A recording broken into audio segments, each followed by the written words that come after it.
everybody. Welcome to another episode of Hawk Blogger Mornings. I am Brian Nemhauser. You can find me on all the places at Hawk Blogger, and I could not be more excited to talk to our guest for the first time. First time I've got a chance to meet this person who wrote the article about the most interesting man in the world. I think everybody is more interested in the author of that article than the subject of the article at this point because of, I think everybody in Seattle has now read what he wrote. Ben Goessling of the Minneapolis Star Tribune, formerly of ESPN as well. So great to have you, Ben. How are you doing this morning? I'm doing well, Brian. Thanks for the intro. It's been interesting this week. We've just kind of looking at our traffic on the website. Like there's certainly been a Seattle reinvigoration in that story that ran in November, and yeah, you can see the spike, which has been kind of fun. Well, there's a lot of interesting connections between the Vikings and the Seahawks. I will say that there were a lot of Seahawks fans tuned into that game on Monday who really were hoping for a different outcome. Maybe not as much as Vikings fans, but that was a bitter pill to swallow and a rough way for that season to end for the Vikings. Yeah, kind of a wild turn. I mean, you talk about 8 days ago, or 8 days before that game, rather, they're playing for the number one seed in the NFC, the highly anticipated Week 18 finale between the Vikings and the Lions, the first 14-win season for the Vikings since 1998. They're thinking they win the game, they got home field advantage in a very tough place to play at US Bank Stadium. Instead, they get beat pretty soundly in that Lions game, and then 8 days later, it's over. And all of the things that go into that, they lose to two teams all season, but they lose to both of those teams twice, and that's the end of a pretty surprising year for the Vikings, a year that they were expected to win 7 games. They basically doubled that. So people start to think around here, hey, this might be the year they get to the Super Bowl for the first time since 1976, or possibly even win their first one. But instead, it's a lot of the heartbreak that Vikings fans know very well, including some of it that has been dispensed by the Seahawks, or maybe dispensed by the right foot of Blair Walsh, probably more accurately. But not something that people around here are unfamiliar with. Let's put it that way. Yeah, I certainly got to know the other Paul Allen, at least in our world, through the pain that the Seahawks and other people have caused for the Vikings. Although the Vikings got a small measure of revenge this year by basically knocking the Seahawks out of the playoffs up here in Seattle. That was a painful outcome for Seattle for sure. But there's the focus of right now is the Seahawks made a move to move on from their offensive coordinator Ryan Grubb and are looking at new offensive coordinators to take over. And one of the names that has come up, and there's two that I'm going to talk to you about, but the one that's come up that probably was the most surprising for maybe everybody was a guy that you wrote about earlier this year. And talk to us first. What made you decide to write this article about Grant Udinski? Well, it's interesting. I mean, even the way that I came across it was kind of unusual. I was up in Kevin O'Connell's office like a year before the story ran. It was like summer of 2023. I was up there talking to him for a season preview interview.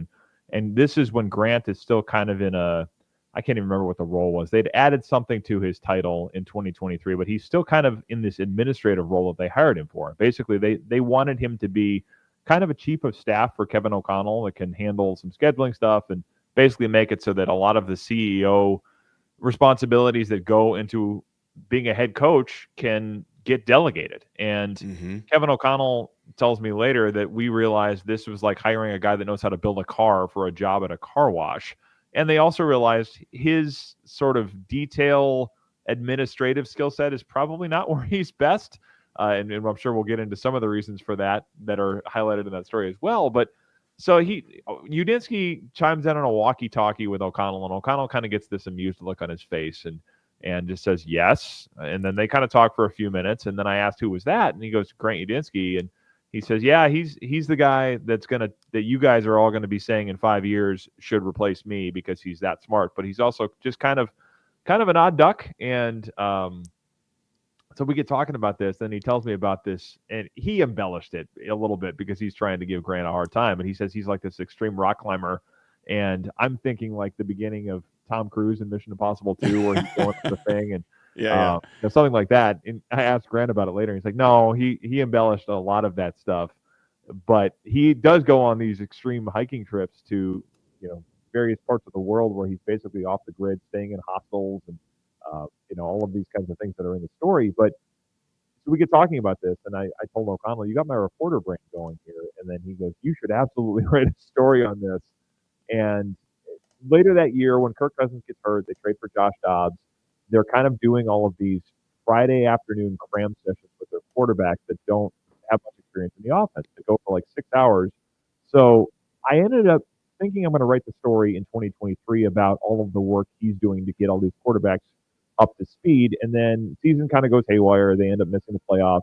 Story kind of goes on the shelf. But then when they draft JJ McCarthy, he's pretty intensely involved in McCarthy's development too. So I come back around to this. It was supposed to do it sooner than I did, but McCarthy gets hurt to the point where O'Connell says to me one day, "Hey, are you ever going to do that story?" And I said, I just need 10 minutes with your rookie quarterback and we'll get it done. So story comes out in November, eventually, kind of telling people who this guy is. And he has become very instrumental to what they do.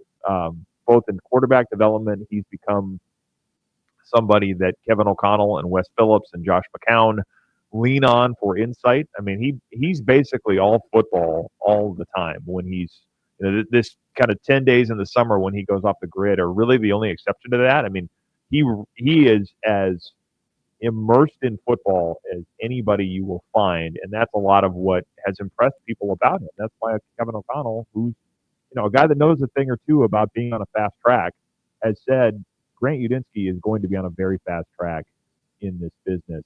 And you hear everybody around that building rave about kind of what he does. And he takes a lot of grief from coaches for some of the quirks, but there's a lot of respect and appreciation for him as a football mind and him as a coach.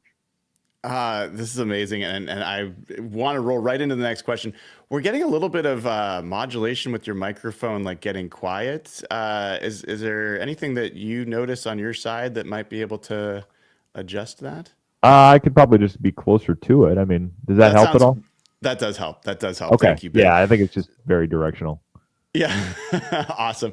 So when you heard the news that he was going to be a candidate for the Seahawks job, what was your first reaction? Well, I mean, I don't know that I was surprised because of what Kevin O'Connell has said about his potential to move pretty quickly. I mean, he said skyrocketed timeline, and this is a guy, like I say, that became the Vikings head coach at 37 years old and worked for Sean McVay, who was a head coach by 32, I think it was. And so O'Connell is saying this could be the kind of timeline that Grant Udinski is on. So it is one of those things that, when you're 28, it's awfully early, and people will kind of say that, but he's aware of his age and trying to make people realize, hey, I belong here, even if I am this young. And a lot of what the Vikings said after I wrote that story, I heard from a couple people that, hey, great story, but we're kind of hoping to keep him quiet and hide him a little bit so that he doesn't leave quite as soon. But I think there's based on some of what you hear about him and based on my reporting that story, I'm not surprised that people start to take note of him and pay attention to what he could be in this business. I think the thing that is going to be interesting to see is, do the Seahawks feel he's ready to call plays, which he would have to do? Obviously, being an offensive coordinator for Mike Macdonald is different than it is for Kevin O'Connell, who calls his own plays.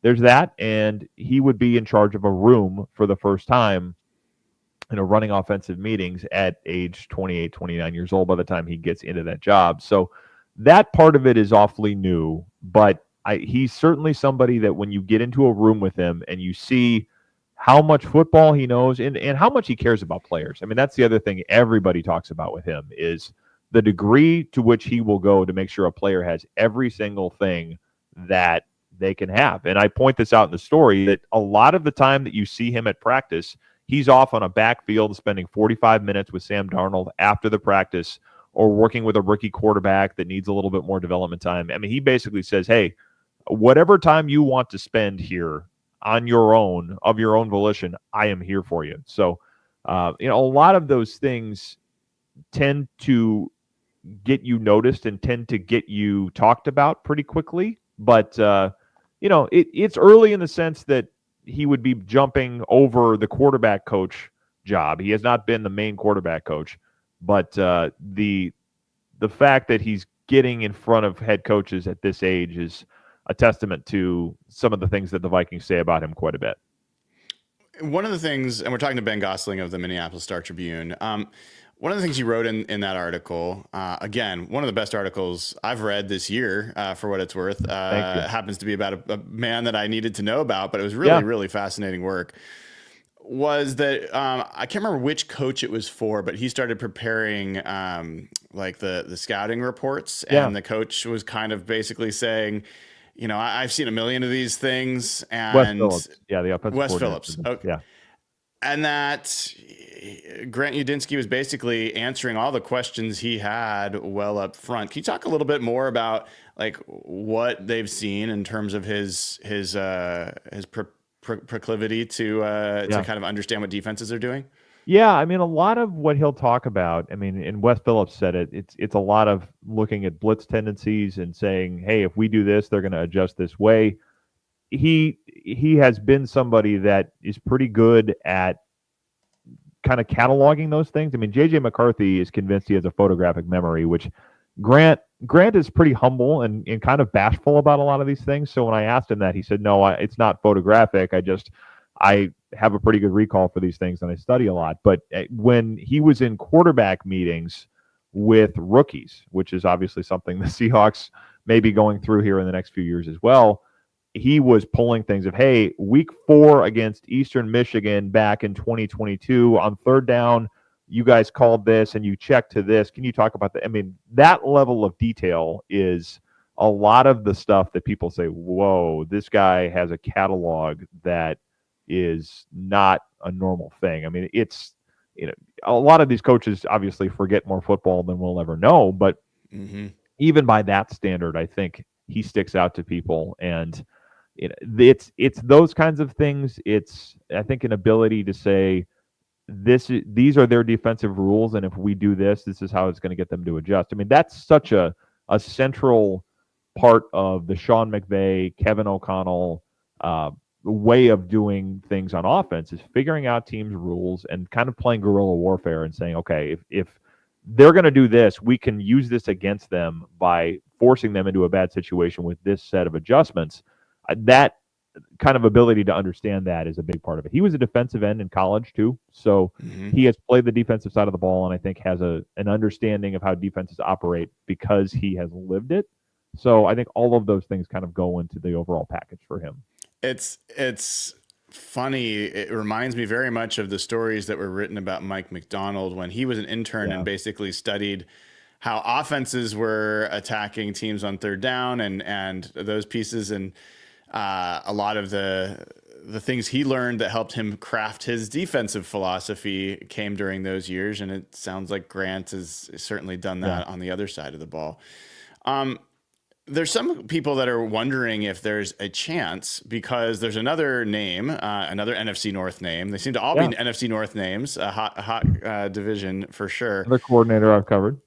Hank Fraley. Well, we'll talk about Klint Kubiak, but Hank Fraley also worked for the Vikings. So yeah, so I've Hank been around Fraley, all. You do, and this is part of why it's amazing we're getting into talk. So Hank Fraley was the first name that was mentioned, and some people were thinking that he might be thinking about a passing game coordinator within the division. Maybe Thomas Brown obviously was with the Bears, and then you hear Udinsky's name and you wonder if he might be not just an OC candidate, but a passing game coordinator candidate. Yeah.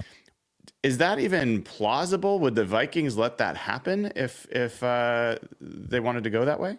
Yeah, I mean, that the plausibility, I think, is the question I'd have there, because I think an offensive coordinator, if he's calling plays, I don't think they can block that from happening. Short of that, I think they can. Whether they would or not, I don't know. I mean, Kevin O'Connell has said a lot of the right things about understanding that you're not going to be able to keep all of these coaches, and it's good to have this be a place where people can advance their careers, because then other people come here saying, this is a good thing for me too. That said, he is important enough to them that I do wonder if they would say, let's give you the same type of title here and you get a little more opportunity to kind of develop in this set of things that we have. But Josh McCown, the quarterback's coach, has been getting head coach interest from the Jets. He's had some of that in the past too. So they have a lot of people in that offensive staff that are going to get attention, that are going to get opportunities to leave, and you can't keep everybody. I mean, there's only so many places you can promote people to that are going to entice them to stay, especially if they have opportunities that may lead to offensive coordinator, play caller jobs, or head coach jobs. So I think the Vikings could block him according to the rules. I don't know if they would. My expectation is that they might do that and then maybe give him another promotion as a result of that. I mean, that's happened the last couple of years. I don't think those promotions he's gotten from admin to assistant quarterbacks coach and then like associate offensive coordinator is also part of his title. I don't think those things have been unprovoked. I think the interest that has cropped up with him already is driving some of their decisions to do those things. So, yeah, it's certainly going to be interesting to watch because they have a lot of coaches in this boat that could be hot candidates other places. So how do you do that, especially in a place where you don't have play calling to offer? Kevin O'Connell is the play caller, and I don't think there's any chance that he is planning to move away from that. So how do you keep everybody happy is going to be a bit of a puzzle for them, and it's going to be very interesting to watch how that goes over the next couple of weeks here because their hand could get forced pretty quickly. Yeah, it feels like there's not a great story to tell for Grant Udinski in terms of upward mobility on the offensive side in that groom. I wonder, is Wes Phillips wondering why no one's asking for him?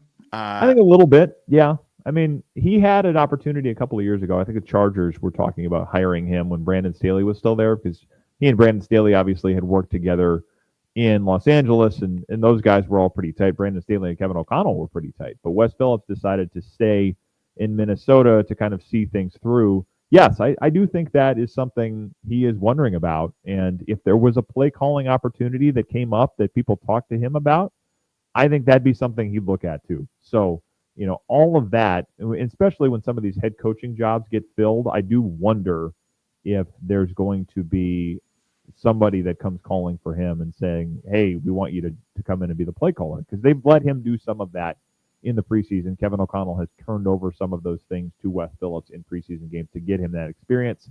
Wes Phillips obviously has been around the NFL a long time. Third generation NFL guy. Dad is Wade Phillips. Grandfather is Bum Phillips. So not somebody that is unfamiliar with the game and certainly has been around quite a long time in the NFL, has worked with a lot of coaches that speak very highly of him as well. So yes, I do think there is a little bit of a logjam for the Vikings, and how all of that works out with Wes Phillips is something to watch here as well. Yeah, I don't know that I've seen a situation like that where you've got the quarterback's coach who's getting head coach consideration, not even OC consideration.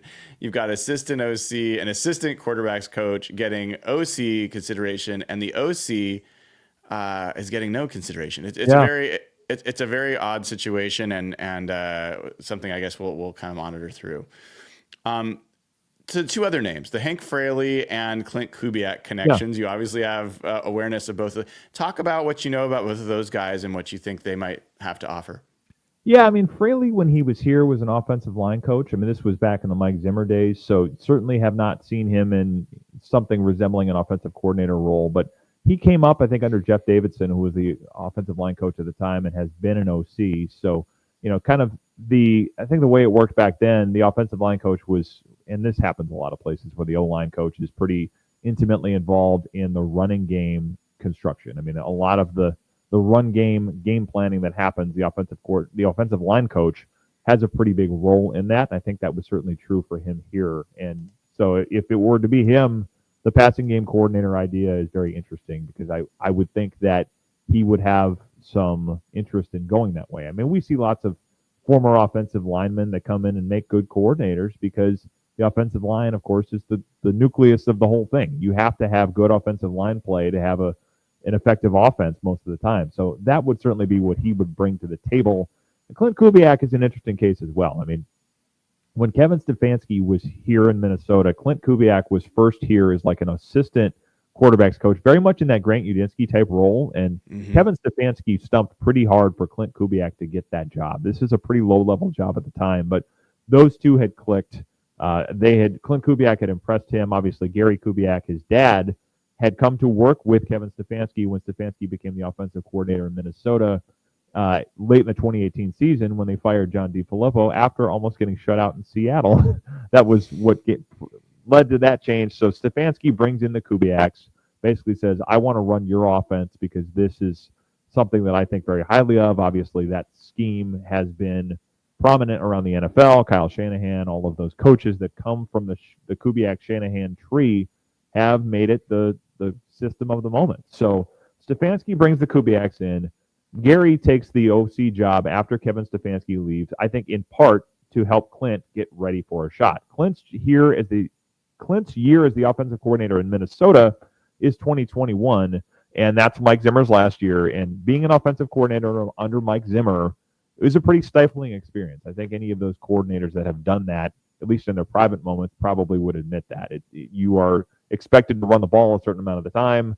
There's a level of rigidity, I think, that goes into that job. So Klint Kubiak as a first-year coordinator when Mike Zimmer was trying to save his job, I think was a tough spot to be. I think there are a lot of people that see his football acumen as being something that's worth investing in. Obviously, he has done well when he's gone other places since Minnesota. But, the connections don't hurt. There's certainly the fact that he's the son of an offensive coordinator and a head coach that has won Super Bowls and is well-respected and well-liked around the NFL. So I think a lot of those things play in his favor. He's got that network. I mean, if you have that Kubiak or that Shanahan name or that blessing of that group, it tends to count for a lot. I think, Grant Udinski will have that as well, but Klint Kubiak certainly has some of those connections that probably play in his favor in this kind of a thing. So Ben, one of the things that obviously maybe one of the things that matters a lot is play calling, and people focus on that a lot. But another is you kind of referred to it as commanding the room. The OC's got to actually step in front of these people, not just be the person working off on the side with an individual quarterback or player. Right. When you think about Hank Fraley, when you think about Klint Kubiak, when you think about Grant Udinski, which of those guys can you imagine, maybe being well-footed in that kind of situation? Yeah, that's a good question. I mean, I think Klint Kubiak has the most experience at it, but in terms of personalities, Grant Udinski, I think, is a guy that if you get to know him and his ability to relate to players is something that everybody talks quite a bit about. The level of emotional intelligence with him, I think, is a strength. I mean, you hear a lot of people talk about that. So I'm intrigued by his ability to do that simply because he hasn't, but there are a lot of things in the Vikings building that he gets the opportunity to do probably earlier than he would, just because he is as advanced in his football knowledge as he is. And everybody that when he gets an opportunity to say, okay, this is our third down package, or this is our red zone, or here's what we're doing in this against this particular blitz look, he does get opportunities to present in front of the room and, kind of in spurts, I think. But a lot of the reason he gets those things is because everybody's impressed with his ability to do it. I mean, J.J. McCarthy said that at his pro day, that Grant Udinski was basically coaching him through the pro day, even though he wasn't his coach yet. So there's a level of an ability to connect with players, I think. And then there's also if I have the opportunity to step forward and do this, I'm confident in my ability to do it. So I think he's somebody that, he's very smart. He's, was like a 3.94, I think, at Davidson or in Towson. He played at both those colleges, transferring in the middle. A guy that does not lack for intelligence inside a football building or outside of it. So I think a lot of those things draw people to him. Kubiak, I think, has done well with that, but again, my experience with him here was probably a little different. He was certainly a quieter guy here, but again, that's Mike Zimmer. That's his last year. We're still in COVID protocols and all of those things. So when I say that, I want to kind of add that to the conversation because it does probably influence the impression I had of Klint Kubiak in a way that certainly would not reflect what it would look like in 2025. So, do you have an anecdote that you're able to share that actually, speaks a little bit to these stories of how well he's able to relate to people, relate to players? Yeah, I mean, I think a lot of the work he did, Josh Dobbs talked about this when he was here. Nick Mullins talks about this, that those quarterback meetings that he will do on Fridays, they'll go through the whole game plan and basically do a walkthrough where he's playing everything from defensive coordinator or defensive lineman as a pass rusher to wide receiver. There's a level of, I think, conversational um, connection there where he will kind of say, hey, whatever you need from me, I'm here for you and I'm here to help make you better. I mean, Josh McCown talked about this too, just the degree to which he puts it on himself to get the best out of a player. I mean, there were, I think, a couple of times where something happened in a practice and Udinski's beating himself up. I needed to have him better prepared for that. And it was something that the player messed up.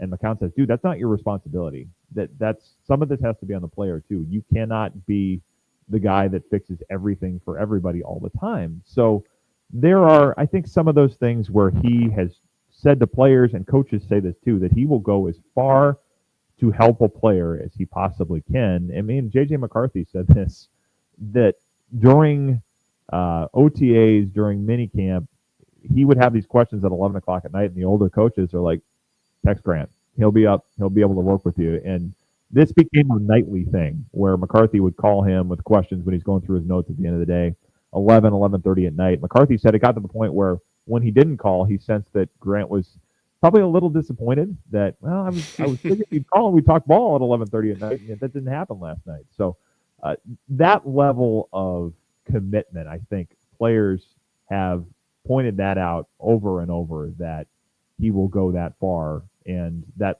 level of service that he provides, I think players appreciate quite a bit. Last question for you, Sam Darnold. What do you think is going to happen? What do you think is going to happen in that situation for Minnesota? Yeah, I mean, this is a question that I expect I'll be answering probably several dozen times, maybe more than that, through the offseason. It's been, frankly, the Vikings fans have asked this question quite a bit over the last few weeks as well, because it is kind of this unexpected thing. I mean, Sam Darnold was brought in to be a bridge quarterback.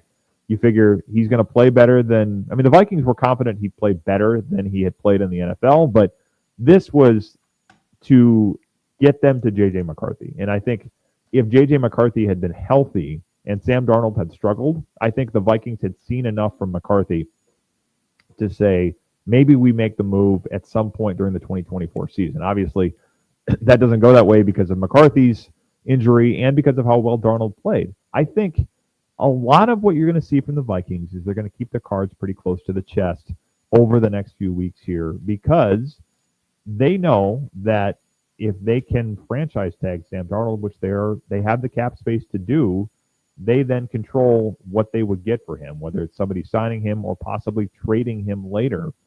They have enough money to spend that they could go make enough of a splash in free agency that even if Sam Darnold signs somewhere else, they do enough in free agency that the comp picks for him are not necessarily coming their way. And if they do, they're coming in 2026.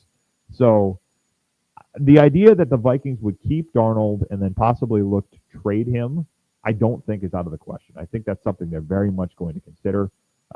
It also gives them some time with McCarthy to say, let's see how he looks through the spring. And then maybe you get into the late part of OTAs, the early part of minicamp, and somebody still needs a quarterback. This is not a great quarterback draft class. So they don't have to make that trade in March.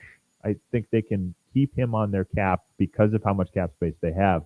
It does buy them the flexibility to make a move later on. I think this is still very much J.J. McCarthy's team going forward. I think they're very excited about what he's going to be as a leader, as a quarterback. I think they have every intention of making him the guy, and I think very possibly he'll be the guy in 2025. But this Sam Darnold question has become an interesting one because he played well enough to put himself in the conversation. Those last two games where he did not play well and they did not do what they needed to do to keep their season alive, that's part of the question as well. But it's not a great quarterback year. If they have some leverage, I don't think they are ruling out at all the idea that you keep him on a tag or a short-term deal, if for no other reason than to say, we have an option here, and then we could possibly trade him for something in a year where they don't have a lot of draft picks. So I think all of that stuff is very much on the table for them right now.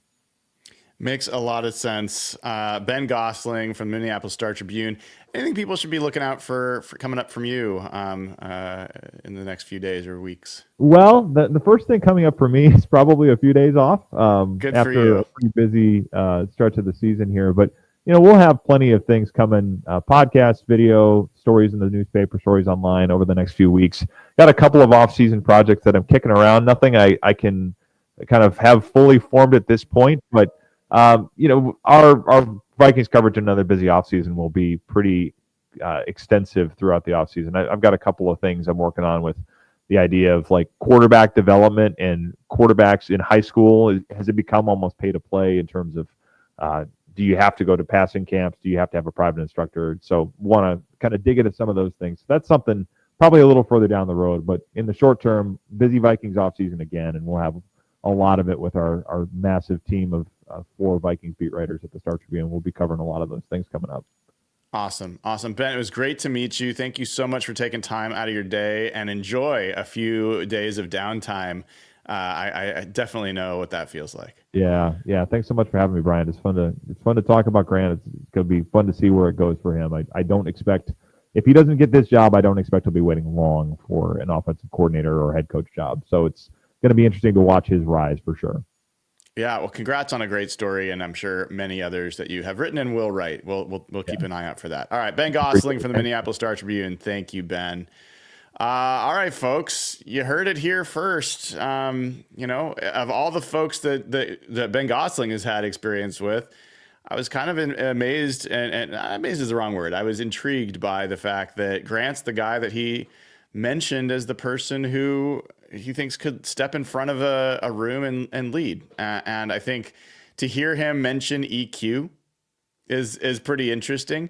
Also to hear him mention that Grant's a little bit awkward, or has a little bit of, he's humble, he's soft spoken a little bit, but he also really works hard. The players love the fact that he does all that he does for them, that he wins them over, that he loves the outdoors, that he's detail oriented, that he's spent, no pun intended, Bobby, that he has spent time, with these scouting reports, and has an ability to recall so many different specific things that happened.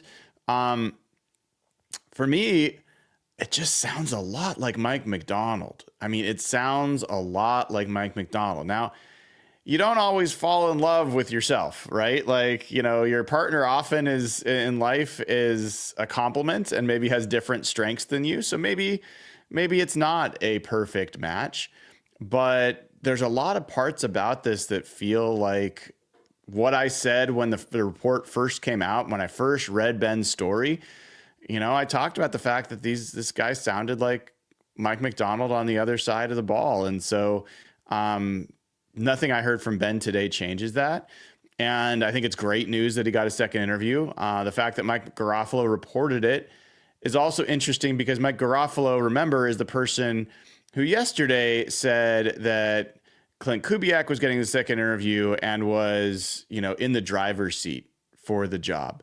So if Mike Garafolo believes that to be true, and he's reporting about Grant Udinski, that implies that he probably had that information even yesterday, or at least enough information to kind of know which of these guys was in the pole position. And so even if I find myself pulling for Grant Udinski, I got to say, like, that's the name that I'd be most excited about. But I'm someone that always I'm a sucker for potential. I'm a sucker for like the highest possible ceiling you can have. And Udinsky, for me, feels like somebody who could do that. Kubiak just feels like a guy that has a higher floor. And, like Darrell Bevell is a good example of where a high floor offensive coordinator with a low ceiling is fine.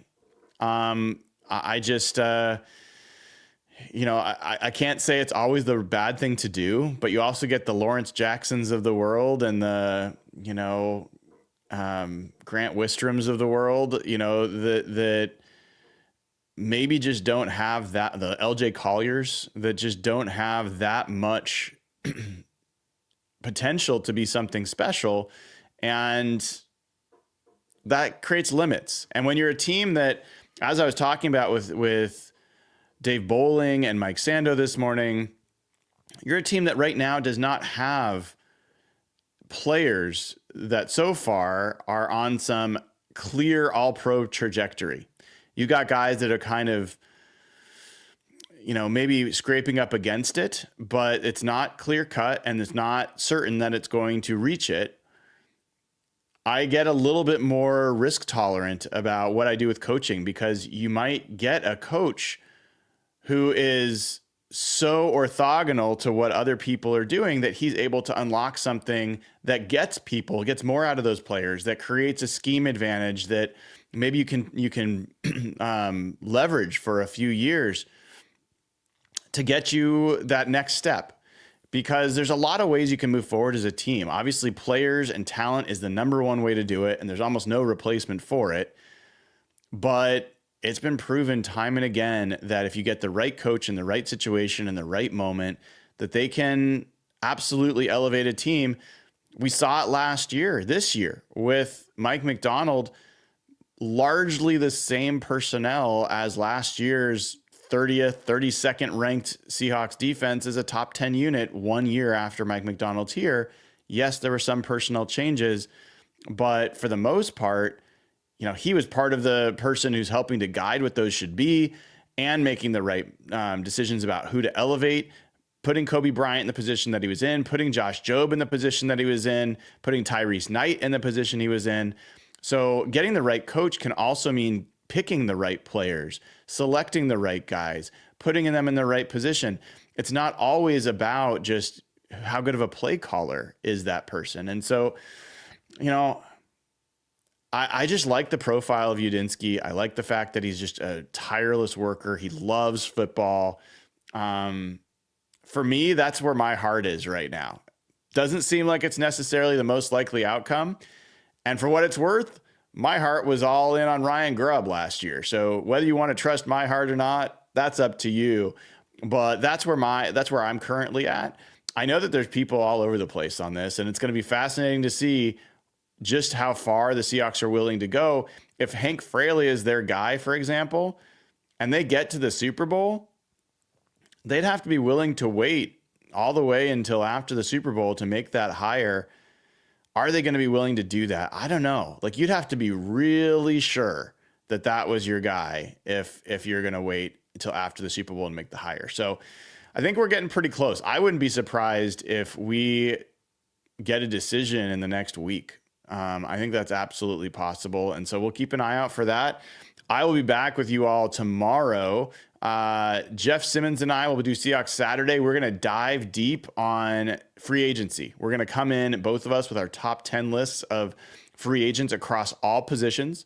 We're going to share that with each other and find out how much. We're not going to show beforehand. We're going to see how close we are in our lists. And then Sunday, Rob Staten's going to be on 9:30 a.m. We're going to talk about the draft. Yes, Rob Staten's going to be on. So we do a crossover pod with Rob, and a lot of good stuff coming. So appreciate all of you. I think we've got a couple of super chats. Let me get to those. Matthew McCannis says, what is the lowest title Udinsky could take and not be considered lateral? It's not title based. It is play calling based. So, he would need to be getting play calling responsibilities to not be blocked. If he's not getting play calling responsibilities, then it is up to the Vikings about whether they're going to allow him to take what, from an NFL perspective, contractually is considered a lateral move. So even being a passing game coordinator and, whatever other quarterbacks coach, even though those would be promotions for him in his current role, from an NFL rules perspective, those would not be considered promotions. They would not be unblockable moves for other teams. So I do think there's a bigger chance than you might think. And I think Ben talked about this, that the Vikings would let him go to be a passing game coordinator and quarterbacks coach, because if Josh McCown does not get a job, they've already got Wes Phillips, who's the OC, and they got Kevin O'Connell. So they're almost like 3 deep ahead of Grant Udinski for offensive play calling. And if this could like get him to a point where he'd be much closer to doing that, you know, that's the right thing to do from a leadership perspective. You do not want to block your employees from, you know, going and doing what they really want to do. That's not generally going to really put you in the best spot. They can provide him with some of the titles, but there's a logjam there for Minnesota on the offensive side. And who knows? I've never heard of this before. I'm not sure. Maybe there could be some kind of compensation worked out where the Seahawks, you know, make it worth their while. But I'm not totally assuming that the passing game coordinator, quarterbacks coach thing is totally out of the realm for Grant Udinski. But I would assume that the OC is the one to focus on. Bryce Coots says, Brian, when do you think the Hawks will make the hire for OC if you had to take an educated guess? I mean, it really depends on these interviews this week. When they had their in-person, here's what I'll say. There was a conversation about the importance of in-person interviews. And Tom Pelissaro was talking about this with Brock and Salk, I think it was yesterday. And that they learned this or like reinforced this last year when they were doing their head coach interviews, that not everybody, you know, hits the same in person as they do over Zoom. And the first assumption is that that was a conversation about Mike Macdonald, because Mike Macdonald wowed them in person. He wowed the ownership group. He wowed John Schneider, and they flew him back. And 2 days later or whatever, he was the head coach. I also think that was a commentary on Ben Johnson, because Ben Johnson was their first trip. That was their first stop along their way to get to Mike Macdonald. They may have never gotten to Mike Macdonald if they had been blown away by Ben Johnson. I wouldn't be surprised if he was the leader, because he was the first person they talked to in person on that trip. And the fact that they left without hiring him and went to Mike Macdonald implies that he didn't nail that interview, and he pulled himself out of the running for any job after that conversation. So I would not be surprised if Ben Johnson really did not wow them in that conversation in person, and that Mike Macdonald did. And so I think if they have these in-persons this week and there's a clear connection, they might just be willing to make the call. I think they will wait this weekend to see what happens with Detroit, assuming that Detroit wins, which I'm personally, a good friend was asking me yesterday, are we cheering for Detroit to lose so we can get Hank Fraley? And I'm like, no, I want the Lions to win it all, even if it means they don't get Hank Fraley. 100% I want the Lions to win it all. But if they do lose, then they'd have the ability to do an in-person interview with Hank Fraley. They might wait for that at least. But depending on which teams win and lose, I think that there's a pretty good chance that they'll make their decision next week. I think that's my best guess. All right, everybody. Thank you for being with me for a couple hours this morning. Hopefully you enjoyed the Dave Bowling and Mike Sando show earlier. That's up and available on YouTube. I will be putting both that and this interview with Ben Goessling up on patreon.com/hawkblogger. Sorry about Ben's mic. It wasn't great. I heard the same thing you guys heard. Not much I can do about that during the interview. And if you kind of start fiddling with it, then you're wasting time. So the good news is that if you are a patreon.com/hawkblogger member, I am going to download this audio. I'm going to adjust the audio, and you'll be able to hear that on patreon.com/hawkblogger if you want to go back and get a better listen to what Ben was saying. Great time to do that. And also make sure you head over to jkboots.com, use code hawkblogger, get 10% off, get the best pair of boots you've ever owned, crafted by a family-owned company in Spokane, Washington. And not only do you get 10% off, you get a chance to win some really cool boots that are Seahawks themed that only you will have. And you get to contribute to charity, because when we reach certain milestones, donate a pair of boots to a firefighter who needs a pair of firefighting boots. We've done it with 3 wildland firefighters for the Pacific Northwest who fight our forest fires. And then we gave one to a LA firefighter just last week. So really, really appreciate everyone taking advantage of this. Use code HawkBlogger and you can be part of what is a really cool promotion. All right, folks, I will see you all tomorrow. Unless something else breaks today, have a great rest of your Friday.